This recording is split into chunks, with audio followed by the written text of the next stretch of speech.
শুরুতেই সেনা সদরের পক্ষ থেকে আপনাদের সবাইকে ধন্যবাদ জানাচ্ছি আজকে এই প্রেস ব্রিফিংয়ে উপস্থিত থাকার জন্য। আমরা প্রথমে নিয়মিত প্রেস ব্রিফিংয়ের অংশ হিসেবে গত 2 মাসে বাংলাদেশ সেনাবাহিনী যে আভিযানিক কার্যক্রম পরিচালনা করেছে সেগুলো আপনাদের সামনে তুলে ধরব এবং পরবর্তীতে আপনাদের যদি কোনো জিজ্ঞাসা থাকে তাহলে প্রশ্নোত্তরের মাধ্যমে সেগুলো আমরা আপনাদের জানাতে চেষ্টা করব। আপনারা জানেন যে গত 15 মাস যাবৎ বাংলাদেশ সেনাবাহিনী বেসামরিক প্রশাসনকে সহায়তায় আইন শৃঙ্খলা রক্ষা কাজে নিয়োজিত রয়েছে। এর পাশাপাশি হারিয়ে যাওয়া অস্ত্র, গোলাবারুদ উদ্ধারে এবং চিহ্নিত সন্ত্রাসীদের গ্রেফতারেও আমরা অভিযান পরিচালনা করছি। এ যাবৎ আমরা শতকরা 81% হারিয়ে যাওয়া অস্ত্র উদ্ধার করতে সক্ষম হয়েছি এবং শতকরা 73% হারিয়ে যাওয়া গোলাবারুদ আমরা উদ্ধার করেছি। আমরা 19,000-এর উপরে অপরাধীকে গ্রেফতার করেছি, যাদের মধ্যে কিশোর গ্যাং, ডাকাতি, চাঁদাবাজির অপরাধ উল্লেখযোগ্য। আমি জানি আপনারা অবগত আছেন, তথাপি গত 2 মাসে আমাদের কিছু উল্লেখযোগ্য সাফল্য আমি আপনাদের সামনে তুলে ধরতে চাই। বাংলাদেশ সেনাবাহিনী তার অভিযান পরিচালনা করে বেশ কয়েকজন শীর্ষ সন্ত্রাসীকে গ্রেফতার করেছে। কিছুদিন আগে আমরা গোয়েন্দা তথ্যের ভিত্তিতে বিমানবন্দর রেলওয়ে স্টেশনে একটি তল্লাশি অভিযান চালাই এবং বিপুল পরিমাণ আগ্নেয়াস্ত্র এবং গোলাবারুদ উদ্ধার করতে সক্ষম হই। এই গত 2 সপ্তাহে আমাদের পরিচালিত অভিযানের মাধ্যমে উদ্ধারকৃত শতাধিক ককটেল বাংলাদেশ সেনাবাহিনীর বম ডিসপোজাল দল নিষ্ক্রিয় করেছে। আপনারা জানেন যে এর পাশাপাশি আমরা গত জুলাই অভ্যুত্থানে আহতদের নিয়মিত চিকিৎসা সহায়তা প্রদান করছি। এ পর্যন্ত আমরা 5,338 জনকে বিভিন্ন সেনানিবাসের যে সিএমএইচ রয়েছে সেখানে আমরা চিকিৎসা দিয়েছি এবং এই মুহূর্তেও 27 জন আমাদের ঢাকা সিএমএইচে চিকিৎসাধীন রয়েছে।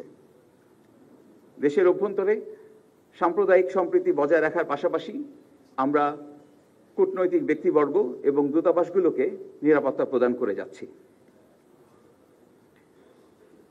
প্রিয় সাংবাদিকবৃন্দ, সমরে আমরা, শান্তিতে আমরা, সর্বত্র আমরা, দেশের তরে, এই মূল মন্ত্রকে ধারণ করে বাংলাদেশ সেনাবাহিনী প্রতিটি সদস্য দেশের সার্বভৌমত্ব রক্ষায় বদ্ধপরিকর।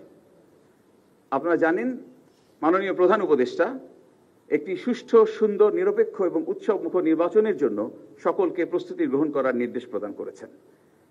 নির্বাচন কমিশন ইতোমধ্যে সকল আইনশৃঙ্খলা রক্ষাকারী বাহিনীর সঙ্গে তাদের মতামত বিনিময় করেছে এবং তদনুযায়ী বাংলাদেশ সেনাবাহিনীও তাদের প্রস্তুতি গ্রহণ করছে।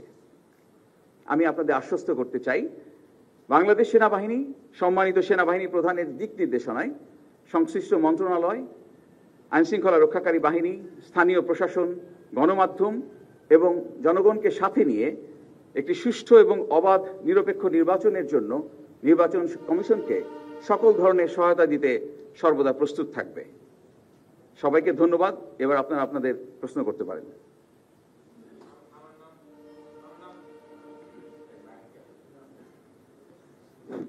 আমার নাম আলামিন, আমি দৈনিক আমার দেশের সিনিয়র রিপোর্টার। আমার একটা বিষয় জানার আছে যে দুদিন আগে একটি দলের মনোনয়ন, প্রার্থীদের মনোনয়ন দেওয়া হয়েছে এবং কয়েক জায়গায় মাদারীপুর, বরিশাল, চট্টগ্রাম সহ কয়েক জায়গায় সংঘর্ষের ঘটনা ঘটেছে।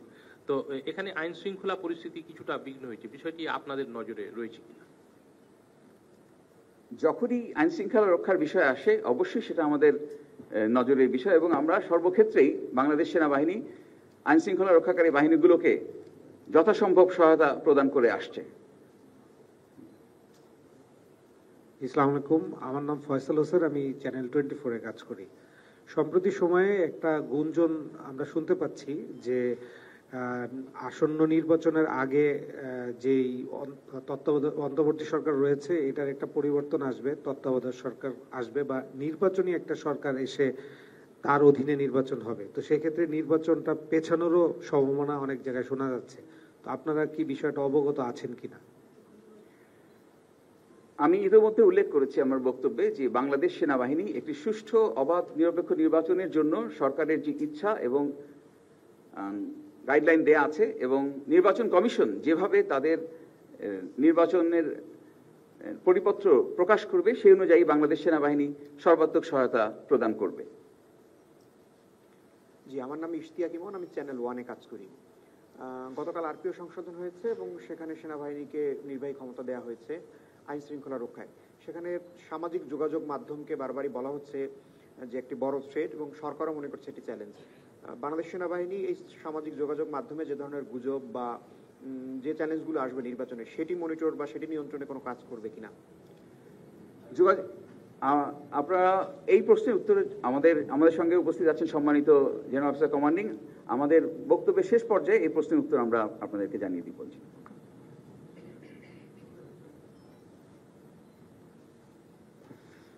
জি ধন্যবাদ। আসসালামু আলাইকুম।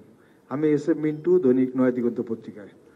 আমার একটা প্রশ্ন ছিল, সেটা হচ্ছে মানে সম্প্রতি প্রধান উপদেষ্টা মহোদয় নির্বাচন বানচালের যে মানে ছোটখাটো শক্তি নয় বড় শক্তি বানচালের জন্য মানে নাশকতামূলক কর্মকাণ্ড চলতে পারে এরকম একটা আশঙ্কা করেছেন। তা আমার প্রশ্ন হচ্ছে যে নির্বাচনে আবহাওয়া চলছে এখন সারা দেশেই, আর যদি নির্বাচন কোনো কারণে বানচাল হয় বা নির্বাচন না হয়, সেক্ষেত্রে সেনাবাহিনীর অবস্থান কি থাকবে? আচ্ছা, নির্বাচন সংক্রান্ত আমার মনে হচ্ছে আপনাদের অনেক প্রশ্ন আছে। আমরা নির্বাচন সংক্রান্ত প্রশ্নগুলোকে একবারে নিয়ে নিই। নির্বাচন সংক্রান্ত আর কোনো প্রশ্ন আছে আপনাদের?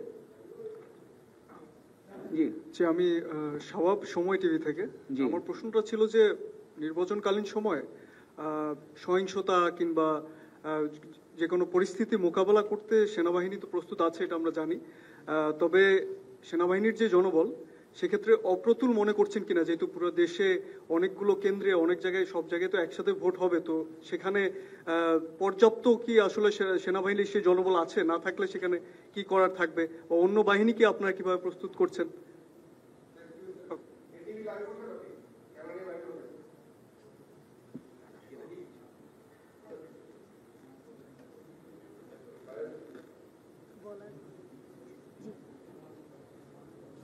হ্যাঁ, নির্বাচন নিয়ে আপনাদের আর কারো প্রশ্ন আছে কিনা? আমি মাসুদা লাবণী, নিউজ 24 টেলিভিশনে আছি। আমার একটি প্রশ্ন ছিল, সম্প্রতি তিন বাহিনীর প্রধান উপদেষ্টার সাথে মিটিং করেছেন। এরপরে প্রধান উপদেষ্টা তার ফেসবুক পেজে লিখেছেন যে 90,000 সেনা সদস্য নির্বাচনে দায়িত্ব পালন করবেন। কিন্তু প্রধান উপদেষ্টার প্রেস সচিব কিছুদিন আগেও একটি সাক্ষাৎকারে বলেছেন যে নির্বাচনে সেনাবাহিনী শুধুমাত্র স্ট্রাইকিং ফোর্স হিসেবে কাজ করবে। সেক্ষেত্রে আসলে নির্বাচনে সেনাবাহিনী কি ধরনের কাজ করবে? ফুল ম্যাজিস্ট্রেসি পাওয়ার নিয়ে কাজ করবে কিনা, এই বিষয়টা একটু নিশ্চিত করবেন। আরেকটি বিষয় যে কি বিষয়ে আলোচনা হয়েছে এছাড়া। ধন্যবাদ। আর কেউ নির্বাচন নিয়ে? জি প্লিজ।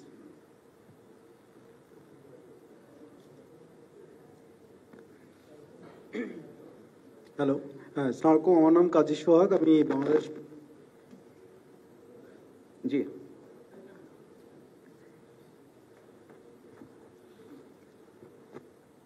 আমি কাজী সোহাগ, বাংলাদেশ প্রতিদিন পত্রিকার সিনিয়র রিপোর্টার। নির্বাচনে আমার কোশ্চেনটা হচ্ছে যে প্রধান উপদেষ্টার সঙ্গে সম্প্রতি তিন বাহিনীর প্রধান বৈঠক করেছেন, এটা আমরা সবাই জানি। তো সরকারের পক্ষ থেকে নির্বাচনের প্রস্তুতি নেওয়ার সুনির্দিষ্ট কোনো বার্তা দেওয়া হয়েছে কিনা? Thank you. আর কেউ আছেন নির্বাচন নিয়ে? আচ্ছা, ও এখানে একজন। জি, আসসালামু আলাইকুম স্যার, আমি আবুল কালাম আজাদ, টিএন নিউজ থেকে। নির্বাচন নিয়ে সাধারণ মানুষ, রাজনৈতিক দল বিভিন্নভাবে ষড়যন্ত্রগুলোর কথা বলছে। আমি একটু জানতে চাই সেনাবাহিনীর কাছে আসলে আন্তর্জাতিক ষড়যন্ত্রের কি খবর আছে, এবং সম্প্রতি বলা হচ্ছে একাধিক ইসলামিক দল বাইতুল মোকাররমের খতিব বলেছেন বিশ্বের বিভিন্ন দেশে নিষিদ্ধ একটি সংগঠন রয়েছে ইসকন, তারা নির্বাচন বানচালে ষড়যন্ত্রের এরকম তাদের বিরুদ্ধে অভিযোগ এনে তাদেরকে বাংলাদেশে নিষিদ্ধ করার কথা বলা হচ্ছে। সেনাবাহিনী আসলে এই নিয়ে কি ভাবছে? ধন্যবাদ। তার মানে নির্বাচন নিয়ে আপনাদের যদি আর কোনো প্রশ্ন থাকে আমি এক এক করে উত্তরে যাব, প্লিজ।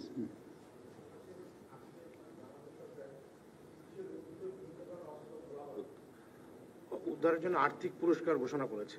লুণ্ঠিত অস্ত্র গোলাবারুদের প্রকৃত সন্তানদের পুরস্কৃত করবে। সেটা হচ্ছে এলএমজির জন্য 5 লক্ষ টাকা, এসএমজির জন্য 1.5 লক্ষ টাকা, চাইনিজ রাইফেল 1 লাখ টাকা, পিস্তল শর্টগান 50,000 টাকা, প্রতি রাউন্ড গুলির জন্য 500 টাকা। আমার কথা হচ্ছে যে আপনারা এর আগেও আপনারা একটা অস্ত্র এবং গোলাবারুদ উদ্ধার করেছেন আপনার রেল স্টেশন থেকে। আপনারা কি এরকম এই নির্বাচনের আগে কোনো ধরনের অপারেশন করার, অস্ত্র উদ্ধারের জন্য অপারেশনের প্ল্যানিং আছে নাকি?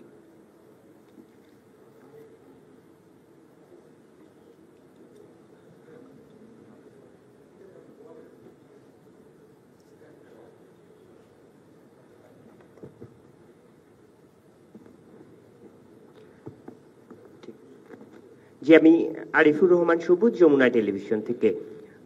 আমি মূলত যে প্রশ্নটা করতে চাচ্ছি, গতকালকে স্বরাষ্ট্র মন্ত্রণালয়ের কোর কমিটির একটা বৈঠক হয়েছে। সেই বৈঠকে মাঠে যে সেনা সদস্যরা কাজ করছে সেই সেনা সদস্যের পরিমাণটা অর্ধেকে নামিয়ে আনার একটা সিদ্ধান্ত হয়েছে।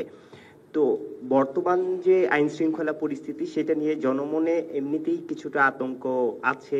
সামনে নির্বাচন, প্রত্যেকটা দলেই নির্বাচনে একরকম নির্বাচনী মাঠে নেমে গেছে। সেক্ষেত্রে এই যে আইন শৃঙ্খলা পরিস্থিতি সেটা আরো অবনতি হলে যদি মাঠের সদস্যদের কমিয়ে আনা হয় সেক্ষেত্রে একটা প্রভাব পড়বে কিনা, সংঘাতের জায়গাটা আরো বেড়ে যাবে কিনা, আইন শৃঙ্খলা পরিস্থিতির অবনতি আরো হবে কিনা?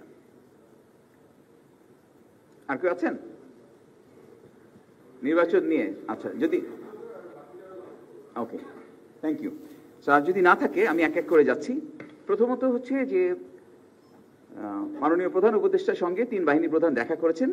সেই সুবাদে আমাদের সেনাবাহিনী প্রধানও সাক্ষাৎ করেছেন এবং এ বিষয়ে কি আলোচনা হয়েছে সে বিষয়ে একটি প্রেস রিলিজ কিন্তু মাননীয় প্রধান উপদেষ্টার কার্যালয় থেকে অলরেডি প্রকাশ করা হয়েছে। তো বিস্তারিত আপনারা সেখানেই পেয়ে যাবেন, সুতরাং আর এ ব্যাপারে কথা বলার প্রয়োজন হচ্ছে না। দ্বিতীয় যেটা আপনারা বলেছেন যে একটি সুষ্ঠু, নিরপেক্ষ এবং অবাধ নির্বাচনের পূর্ব শর্ত কিন্তু হচ্ছে একটি আইনশৃঙ্খলা পরিস্থিতিটা স্বাভাবিক থাকা, এবং এই আইনশৃঙ্খলা পরিস্থিতিকে স্বাভাবিক রাখার জন্যই আইনশৃঙ্খলা রক্ষাকারী বাহিনীগুলো নিয়োজিত হয়ে থাকে। এবং এই আইনশৃঙ্খলা রক্ষাকারী বাহিনীগুলোকে সাহায্যের জন্য বাংলাদেশ সেনাবাহিনী সর্বদাই বদ্ধপরিকর। আমাদেরকে যখনই বাংলাদেশ সেনাবাহিনীকে যখনই এই আইনশৃঙ্খলা রক্ষাকারী বাহিনীকে সাহায্যের জন্য নিয়োজিত করা হয়েছে আমরা আমাদের সর্বাত্মক দিয়ে চেষ্টা করেছি। আপনারা ইতিমধ্যে জেনেছেন যে নির্বাচনকালীন সময়ে আমরা 90,000 থেকে 1 লক্ষ সেনা সদস্য মাঠ পর্যায়ে আমরা নিয়োজিত করব, যেটা এ যাবৎকালের সর্বোচ্চ। এবং আমাদের পরিকল্পনায় জেলা পর্যায়ে, উপজেলা পর্যায়ে, এমনকি ক্ষেত্রবিশেষে আপনার আসন ভিত্তিক আমরা ক্যাম্প স্থাপন করে যথাসম্ভব এই আইনশৃঙ্খলা পরিস্থিতি নিয়ন্ত্রণে রাখার চেষ্টা করব। আসন্ন জাতীয় নির্বাচনকে একটি সুষ্ঠু এবং সুন্দর নির্বাচন সম্পন্ন করার জন্য বাংলাদেশ সেনাবাহিনী নির্বাচন কমিশনের যা যা সাহায্য প্রয়োজন সবটুকু করার জন্য আমরা সদা প্রস্তুত থাকব। আর কোনো প্রশ্ন আছে এর বাইরে?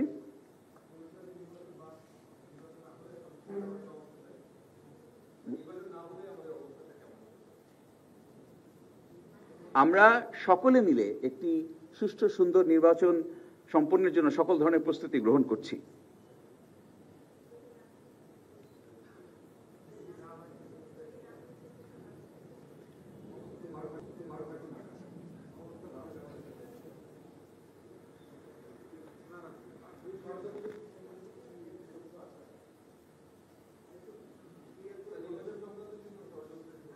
নির্বাচন সংক্রান্ত আমি আবারও বারবার করে বলতে চাই যে মাননীয় প্রধান উপদেষ্টা একদম পরিষ্কার করে বলেছেন একটি সুন্দর, সুষ্ঠু এবং উৎসব মুখর নির্বাচনের জন্য সকলকে উনি তার উপদেশ দিয়েছেন এবং তদনুযায়ী কাজ করতে বলেছেন, নির্দেশনা দিয়েছেন। নির্বাচন কমিশন একাধিক বৈঠক করছেন, প্রতিনিয়ত তারা দেখছেন আপনারা যে তারা বিভিন্ন সংগঠনের সঙ্গে তারা বৈঠক করছেন, মত বিনিময় করছেন, আইনশৃঙ্খলা রক্ষাকারী বাহিনীর সঙ্গে মত বিনিময় করেছেন, আমাদের সঙ্গে মত বিনিময় করেছেন, এবং তদনুযায়ী কিন্তু আমরা সেনাবাহিনীর পক্ষ থেকেও একটি সুষ্ঠু নির্বাচনের জন্য সকল ধরনের প্রয়োজনীয় যে ব্যবস্থা সেটা আমরা নিচ্ছি।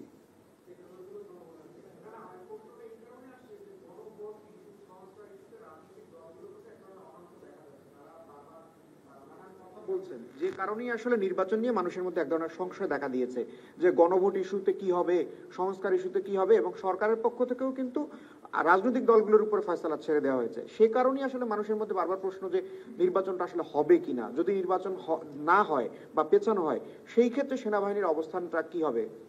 আমি কিন্তু ধন্যবাদ আমার প্রশ্নের জন্য। আমি কিন্তু আমার বক্তব্যের শেষের দিকে বলেছিলাম যে সমরে আমরা, শান্তিতে আমরা, সর্বত্র আমরা দেশের তরে, এটি কিন্তু আমাদের মটো। সো দেশের জন্য প্রয়োজনে সেনাবাহিনী যে দায়িত্বে তাকে নিয়োজিত করা হবে সে দায়িত্ব সে পালন করতে বদ্ধপরিকর।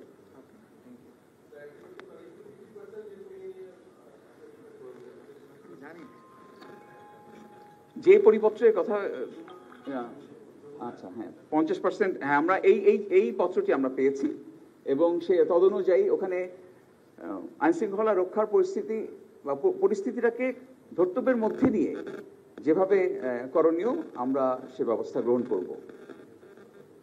আচ্ছা, আমি লেফটেন্যান্ট জেনারেল মাইনুর, আমি general officer commanding army training and doctrine command. নির্বাচন নিয়ে বেশ কিছু প্রশ্ন তো হয়েছে। আমি জেনারেলি ওদের সিনিয়র হিসেবে একটা জিনিস বলি, দেশের জনগণের মতো সেনাবাহিনীও চায় আমাদের বর্তমান যে সরকার যেভাবে রূপরেখা প্রণয়ন করেছেন সেই রূপরেখা অনুযায়ী একটা অবাধ, সুষ্ঠু এবং গ্রহণযোগ্য নির্বাচন অনুষ্ঠিত হোক। সেই রূপরেখার মধ্যে তো সময়সীমাও দেওয়া আছে। আমরা আশা করি যে নির্বাচন হলে দেশের স্থিতিশীলতা আরো ভালো হবে, আইন শৃঙ্খলা পরিস্থিতি ধীরে ধীরে স্বাভাবিক হবে এবং সেনাবাহিনী তখন সেনানিবাসে ফিরে যেতে পারবে। আমরা সেটার দিকে তাকিয়ে আছি এবং সরকার এখন পর্যন্ত যেটুকু রূপরেখা প্রণয়ন করেছে সেটার উপরে ভিত্তি করে আমরা কিন্তু যথাযথ প্রস্তুতি গ্রহণ করছি। আমাদের যে প্রশিক্ষণ কার্যক্রম সীমিত আকারে এখন চলছে, তার মধ্যে নির্বাচনের সময় আমাদের কি করণীয় সেটাকে ফোকাসে রেখেই আমরা প্রশিক্ষণ করছি। এই প্রশিক্ষণের সাথে প্রাসঙ্গিক একটা বিষয় হলো, আপনারা সবাই জানেন, শান্তিকালীন সময়ে সেনাবাহিনীর দায়িত্ব হলো যুদ্ধের জন্য প্রস্তুতি নেওয়া। আমরা বলে থাকি we train as we fight. তো গত 15 মাস আমরা বাইরে আছি। নির্বাচন পর্যন্ত বা তার কিছুটা পরেও যদি বাইরে থাকতে হয় তাহলে আরো কিছুদিন বাইরে থাকতে হবে। তো এতে করে কিন্তু আমাদের প্রশিক্ষণ বিঘ্নিত হচ্ছে। এর পাশাপাশি যে পরিস্থিতির মধ্যে দিয়ে যেই চ্যালেঞ্জ মোকাবেলা করে সেনাবাহিনী দায়িত্ব পালন করেছে গত 15 মাস, আপনারা নিশ্চয়ই আমার সাথে একমত হবেন যে এটা খুব সহজ পরিস্থিতি ছিল না। এ ধরনের পরিস্থিতি বাংলাদেশ প্রতিদিন ফেস করেনি। তো রেস্ট অ্যান্ড রিপিটেরও প্রয়োজন আছে। তো এই জন্য আমরাও চাই একটা সুষ্ঠু নির্বাচন অনুষ্ঠিত হোক এবং আমরা সেনানিবাসে ফেরত আসতে পারি। আমি জাস্ট ব্রিগেডিয়ার জেনারেল মঞ্জুর যেটা বলেছে ওটাকে একটু সামারাইজ করার চেষ্টা করলাম। মঞ্জুর, আর একটা প্রশ্ন ছিল সোশ্যাল মিডিয়ার ব্যাপারে, প্রশ্নটাকে আপনি আবার একটু করবেন?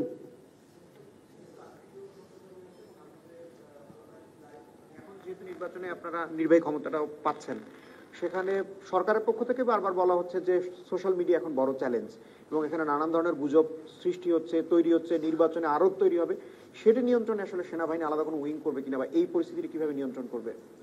ওকে, খুবই প্রাসঙ্গিক একটা প্রশ্ন। দেখেন, যেভাবে আমি একটু আগে বলেছি, আপনারা সবাই জানেন যে গত 15 মাস সেনাবাহিনী বেসামরিক প্রশাসনের সহায়তায় নিয়োজিত আছে এবং অত্যন্ত চ্যালেঞ্জিং এবং প্রতিকূল পরিস্থিতির মধ্যে দিয়ে দায়িত্ব পালন করছে এবং আমি বলবো অত্যন্ত পেশাগতভাবে দায়িত্ব পালন করেছে। আপনি যেভাবে বললেন আমরাও লক্ষ্য করেছি যে কিছু স্বার্থান্বেষী মহল সেনাবাহিনী, বিশেষ করে সেনাবাহিনীর নেতৃত্বকে প্রশ্নবিদ্ধ করার জন্য মিথ্যা, বানোয়াট এবং উদ্দেশ্য প্রণোদিতভাবে অপপ্রচার চালাচ্ছে। এটা দুঃখজনক। আমি আপনাদেরকে নিশ্চিত করতে চাই যে সেনাবাহিনীর প্রতিটি সদস্য, সেনাবাহিনী প্রধান এবং সেনাবাহিনীর সিনিয়র লিডারশিপের প্রতি শতভাগ অনুগত এবং বিশ্বস্ত রয়েছে। আগের যে কোনো সময়ের তুলনায় সেনাবাহিনী এখন আরো বেশি ঐক্যবদ্ধ এবং আমাদের ভ্রাতৃত্ববোধ এখন আরো বেশি। তো আমার অনুরোধ থাকবে, সামাজিক যোগাযোগের মাধ্যমে যে প্রচারণা, এটাকে আমরা পরিহার করে ঐক্যবদ্ধভাবে সামনের দিকে এগিয়ে যাই। যে দায়িত্ব সেনাবাহিনীকে দেওয়া হয়েছে এবং ভবিষ্যতে যে দায়িত্ব দেওয়া হবে, সেনাবাহিনী সেটা যথাযথভাবে পালন করবে। চিরদিন করেছে, সামনেও করবে ইনশাল্লাহ। সোশ্যাল মিডিয়ার প্রচারণাকে আমরা এর বিরুদ্ধে কিছু করাটা আসলে খুব প্রয়োজন আছে বলে আমি মনে করি না। যদিও আমাদের নিজস্ব ওয়েবসাইট আছে, আমরা কি করছি আমরা সেখানে উল্লেখ করি, বাট আসলে মিথ্যাকে বিতাড়িত করার জন্য সত্যই যথেষ্ট, এবং আমরা সত্য দিয়েই সেটাকে প্রমাণ করতে চাই, আমরা কাজের মাধ্যমে প্রমাণ করতে চাই। I hope you got the answer. না, আমি একটু জাস্ট, আপনি অলরেডি উত্তর দিয়েছেন। আমার নাম জামিল, আমি ডেইলি স্টারে কাজ করি। আমরা আসলে দেখেছি আপনাদের পক্ষ থেকে আইএসপিআর বা বাংলাদেশ আর্মির পেজে কিছু কাউন্টার ন্যারেটিভ দেওয়া হয়েছে, বাট ওরকম আসলে কোনো ভিজিবল অ্যাকশন বা আপনাদের পক্ষ থেকে কোনো ব্যবস্থা নেওয়া হচ্ছে না এই যারা এই কাজগুলো করছে বা ফটোকার্ড। কারণ আমরা মানুষ তো বিশ্বাস করে যেটা আসলে দেখে, একের পর এক ভিডিও বা এই ধরনের কার্যক্রম দেখেই যাচ্ছে। এটার আসলে কোনো কারণ আছে কিনা বা আপনারা কোনো ব্যবস্থা কেন নিচ্ছেন না? আসলে কোনো কারণ নাই। যেমন আপনি বললেন যে এগুলি সত্য না, আপনার বডি ল্যাঙ্গুয়েজ, আপনার প্রশ্নই বলছে যে আপনি নিজেই বিশ্বাস করেন এগুলি সত্য না। তো আমরা we want to leave it to the judgement of the people. যেগুলি বলা হয়েছে সেগুলি সত্যি হলে আজকে কি হতো বা সেই বিষয়টাকেও তো আমাদের বিবেচনায় নিতে হবে। আমি মনে করি হয়তো আমাদের আরো কিছু করার সুযোগ আছে, আমরা সেটা দেখব, বিবেচনা করব। ধন্যবাদ।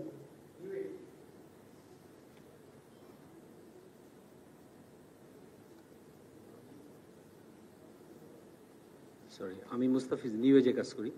আমার দুটো প্রশ্ন, একটি হচ্ছে হ্যালো সরি প্রথম প্রশ্নটি হচ্ছে যে আমরা এবার দেখছি একটা লম্বা সময় ধরে আর্মি ডিপ্লয়েড আছে ইন এই টু সিভিল পাওয়ার। তো এবার একটা ভিন্ন পরিস্থিতিতে এবং একটা ক্রিটিক্যাল টাইমে এসে আর্মি এই সিভিল পাওয়ারকে সহায়তা করছে। তো আমরা যেটা দেখছি যে অন্য সময় এর থেকে আরো ল অ্যান্ড অর্ডার আরো প্রোগ্রেস করে, বিশেষ করে চাঁদাবাজি এইখানে ওরকম প্রভাব নাই। রাস্তাঘাটের যে শৃঙ্খলাটা ফিরে আসার কথা ছিল সেটাও আমরা দেখছি না। এবার এরকম পরিস্থিতি থেকে যাচ্ছে কেন, এটা একটি। আরেকটা আগে নিয়ে নেই আপনারা, thank you. It will be better যে আমি এটার উপর একটু ফোকাস করি। আমি আপনাকে অনুরোধ করব 5ই অগস্টের পরবর্তী পরিস্থিতির দিকে একটু ফিরে তাকাতে। আমি নিজে তখন জিওসি 24 পদাতিক ডিভিশন ছিলাম।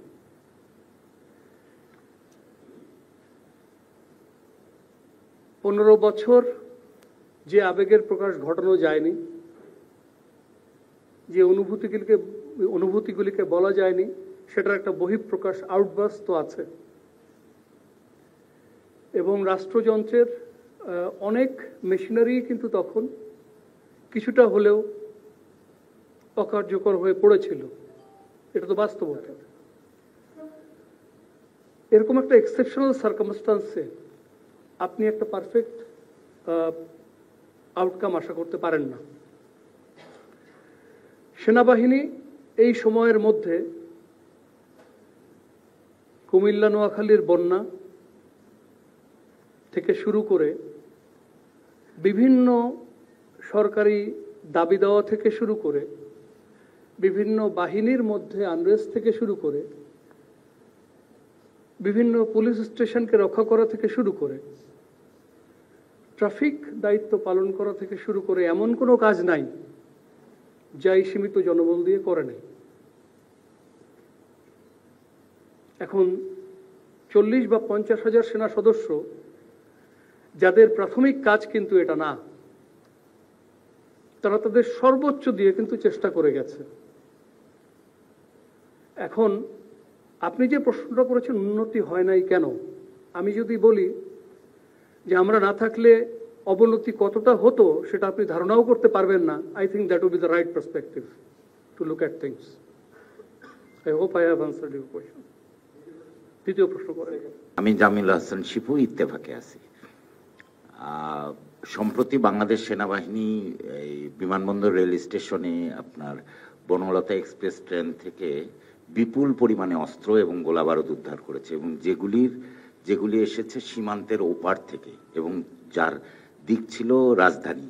এবং এর পাশাপাশি সিলেট এবং সুনামগঞ্জে বিজিবি বিপুল পরিমাণে প্লাস্টিক যে এক্সপ্লোসিভ আছে ডেটোনেটর এগুলি উদ্ধার করেছে এবং এটারও দিক ছিল রাজধানী কেন্দ্রিক।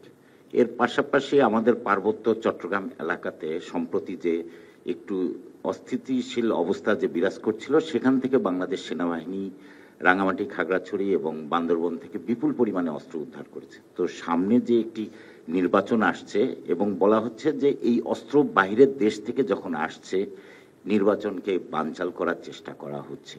তো এ ধরনের নাশকতামূলক কর্মকাণ্ড হতে পারে কি পারে না সেটি প্রশ্ন নয়, প্রশ্নটি হচ্ছে বাংলাদেশ সেনাবাহিনী এ ব্যাপারে কতখানি পদক্ষেপ গ্রহণ করছে। ধন্যবাদ, খুবই পার্টিনেন্ট কোয়েশ্চেন। প্রথমে একটু বলি, আমি যেহেতু চট্টগ্রাম 24 পদাতিক ডিভিশনের জিওসি ছিলাম, পার্বত্য চট্টগ্রামে যেটা হচ্ছে আমার মনে হয় সেটাকে একটু আলাদাভাবে বিবেচনা করলে ভালো হয়। আপনারা জানেন খাগড়াছড়িতে কয়েকদিন আগে কি হয়েছে, তারও আগে রাঙামাটিতে কি হয়েছে, বান্দরবানে কুকিচিন আপাতত একটু লো এবে চলছে। সো পার্বত্য চট্টগ্রামের বর্ডার থেকে অস্ত্র আসলে সেটা ঢাকামুখী, এই বিষয়টা প্রশ্নবিদ্ধ। মাইন হলে সেটা একটা স্ট্যাটিক ওয়েপন সিস্টেম, ওটাকে ডিনাই করার জন্য ব্যবহার করা হয়েছে। বাট অন্য যে জায়গাগুলির কথা আপনি বলেছেন যেখান থেকে ঢাকামুখী অস্ত্রের চালান ধরা পড়েছে, এটা অবশ্যই আমাদেরকে কনসার্ন করা উচিত। আমরা অবশ্যই এটা নিয়ে চিন্তিত, but at the same time এই যে ধরা পড়েছে এটাও তো একটা সাফল্য। সো আমরা আমাদের অভিযান জোরদার করব, আমরা আমাদের নজরদারি আরও বাড়াবো, এবং আমরাই তো রাষ্ট্রের একমাত্র সংস্থা না, আমি নিশ্চিত অন্যরাও একই কাজ করবে। এবং আমাদের এমন একটা প্রস্তুতি থাকতে হবে যাতে এই অস্ত্রের চালান ঢাকায় না আসতে পারে, এবং কিছু যদি আসেও সেটা যেন আমরা ডিল করতে পারি। Thank you. ঠিক আছে, অনেক ধন্যবাদ, থ্যাংক ইউ। জি, আসসালামু আলাইকুম। জি বলুন।